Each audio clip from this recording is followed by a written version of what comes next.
Bibiliya kuko ari inezeza. Umpe Bibiliya imbwire iby'ubugingo.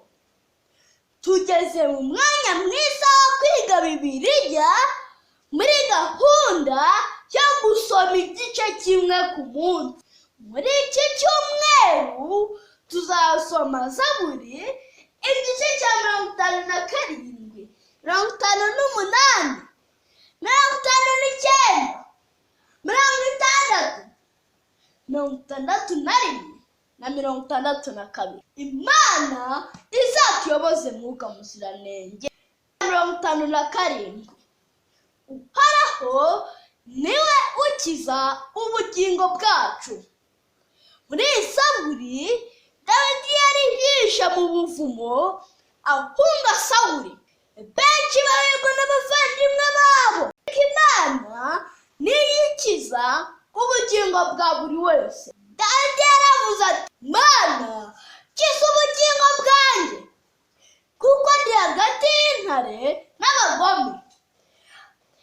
Ariko ndaririmba izina ryawe, kandi ndakomeye kuko uzankiza. Nubwo waba waguye mu kaga gakomeye, ujye uba nka Dawidi, ukomere, uririmbe, kuko Uhoraho niwe ukiza ubugingo bwacu. Cya 58. Abanyabyaha batandukana n'Imana bakivuka. Dawidi yerekana uburyo abantu bose bavuka ari abanyabyaha. Ngo iyo bavutse bahita bahinduka abagome n'abagizi ba nabi. Dawidi arasaba Imana ati, Mana, ubavune amenyo mu kanwa kugira ngo bamenye ko mu ijuru hari Imana ica imanza. Bavandimwe, Imana yacu niyo izi icyo yakorera umunyabyaha. Ntugasabire abandi ibyago n'imivumo nka Dawidi, ahubwo ujye ubasengera bakizwe. 59. Igihe urengana, hamagara Imana.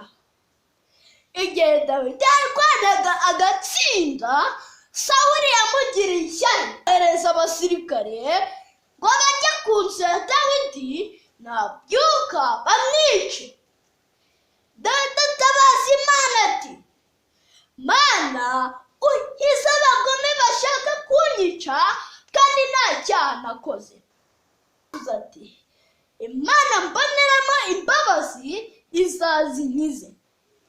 Yesu niwe utabara abarengana bose. Igice cya 60.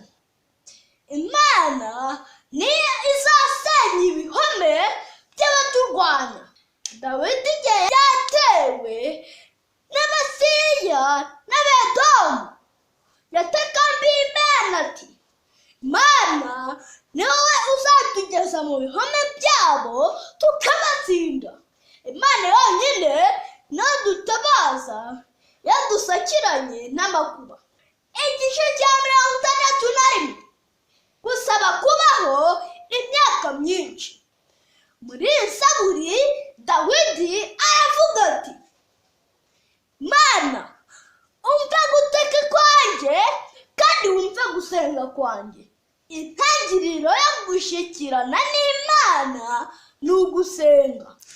Dawidi yarongeye ati, nzaguma mu ihema ryawe iteka. Imana niyo iduha kuraba no kuramuka. Igice cya 62.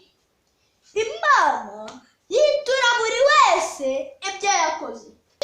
Dawidi yaravuze ati, umutima wanjye uzaturiza Imana yonyine, kuko ariyo gakiza kanjye.